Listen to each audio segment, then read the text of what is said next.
আপনি কি জানেন বাংলাদেশে আছে এমন এক অসাধারণ মসজিদ যেখানে বৈদ্যুতিক আলো ছাড়াই ভেতরটা থাকে আলোকিত, আর এসি ছাড়াই ভেতরে পাবেন হিমশীতল অনুভূতি।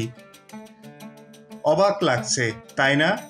হ্যাঁ বন্ধুরা, আমি বলছি ঢাকার দক্ষিণখানের ফায়েদাবাদে অবস্থিত বিখ্যাত বাইতুর রৌফ মসজিদের কথা।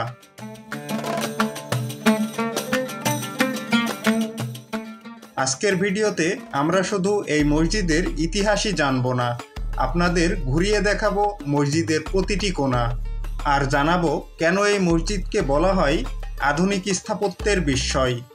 বিস্তারিত তথ্য জানতে ভিডিওটি না টেনে সম্পূর্ণ দেখুন।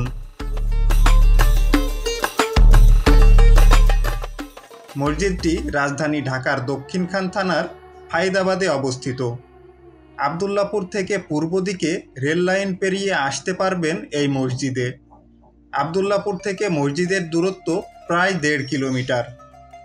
আপনারা চাইলে পায়ে হেঁটে বা রিক্সা নিয়ে আসতে পারবেন এই মসজিদে। বাইতুর রৌফ মসজিদের স্থাপত্যশৈলী এক কথায় অনন্য।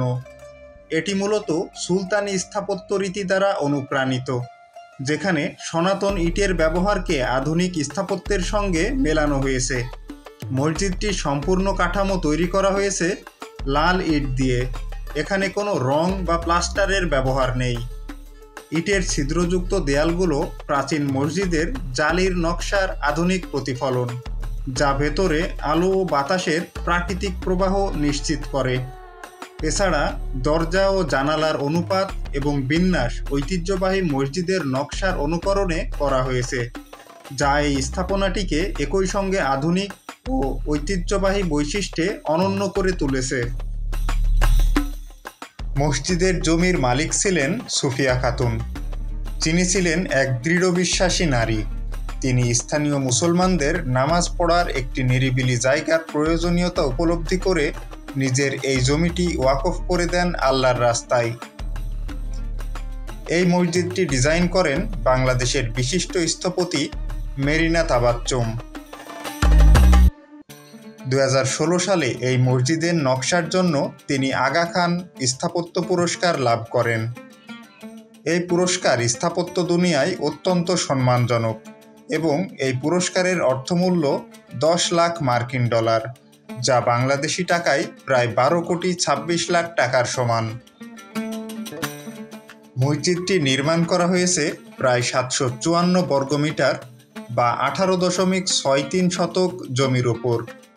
এর ভেতরে বসে আপনি পাবেন রোদেলা দিনের ঝকমকে আলো, আর বর্ষার দিনে ভেতর থেকেই উপভোগ করতে পারবেন ঝমঝমে বৃষ্টির এক অনন্য অনুভূতি।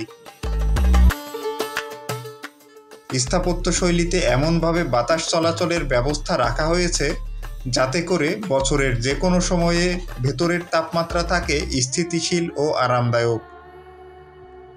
মসজিদের ছাদে রাখা হয়েছে 4টি আলো প্রবেশের পথ, যেগুলোর মাধ্যমে প্রাকৃতিক আলো মসজিদের ভেতর ছড়িয়ে পড়ে অত্যন্ত চমৎকারভাবে।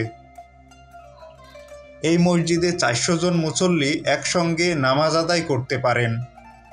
স্থাপত্যের সবচেয়ে বিশেষ দিক হল এর আলো ও বাতাসের ভারসাম্যপূর্ণ ব্যবহার। এখানে আলো প্রবেশের যে পথ দেখতে পাচ্ছেন, এই ধরনের 4টি ফাঁকা জায়গা রয়েছে মসজিদের 4টি কোণে, তবে এগুলোর ভিতর দিয়ে বৃষ্টির পানি প্রবেশ করতে পারবে না। মসজিদের 4 দেয়ালের পাশেও বিশাল অর্ধচন্দ্রাকৃতির ফাঁকা স্থান রয়েছে। এই ফাঁকা স্থানের উপরে কোনো গ্লাস দেওয়া নেই। বৃষ্টির সময় এখান থেকে বৃষ্টি পড়ে মসজিদের ভিতরে, তবে এখানে রয়েছে পানি নিষ্কাশনের সুব্যবস্থা।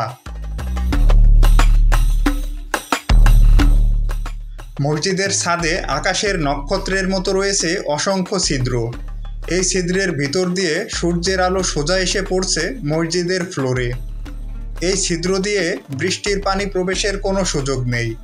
ছিদ্রের মুখ গ্লাস দিয়ে আটকানো রয়েছে। আমি শুক্রবার জুম্মার দিন এই মসজিদে এসেছি। আমি মসজিদে পৌঁছেছি সকাল 11টার দিকে, তাই পুরো মসজিদ এখনও খালি। আমি অপেক্ষা করছি। আজ এই বিখ্যাত মসজিদেই জুম্মার নামাজ আদায় করব।